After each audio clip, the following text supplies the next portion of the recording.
from the Boston Globe from the year 1996. A bowling league of their own. Subheading, SPCBA drops age limit, attracts local women.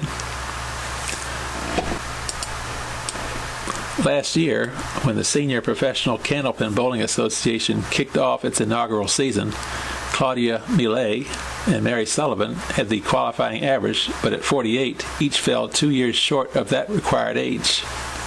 This year, SPCBA founder, president, and tournament director Ray Snell, in an effort to lure more women onto the tour, dropped the age requirement 5 years to 45. Claudia Miele and Mary Sullivan still had the qualifying average of 90, and now they each met the age requirement as well.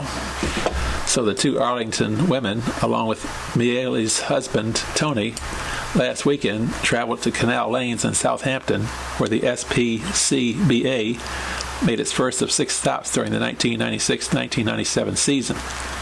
The long trek west along the Massachusetts Turnpike was well worth it.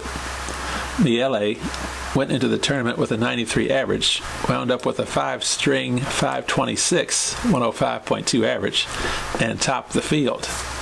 Sullivan, a 95 average performer, finished a close second with a 523, 104.6 average.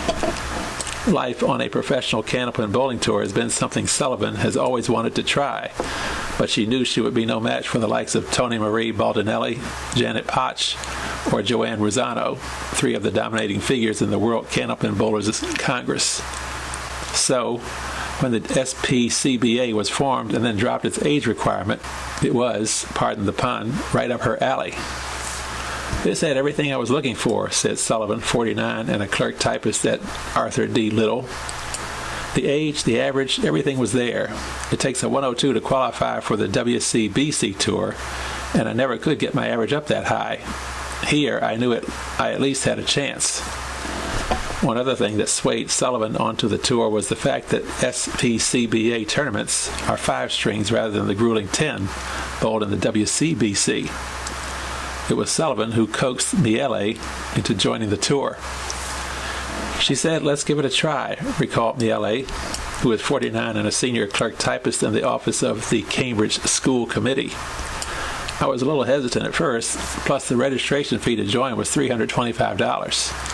But I sold some crochet items at Arlington Town Days, raised $125, and made the initial deposit.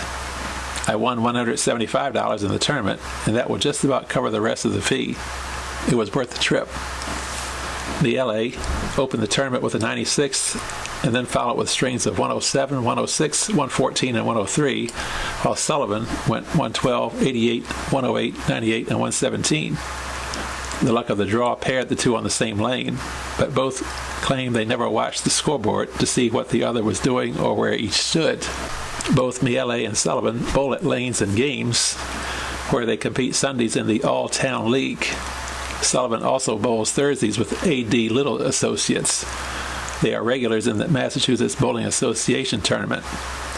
The SPCBA has 5 tournaments remaining, November 16 and 17 in Sanford, Maine, December 14 and 15 in Nashua, New Hampshire, January 25 and 26 in Lynn, February 22 and 23 in Burlington, and March 22 and 23 in Haverhill.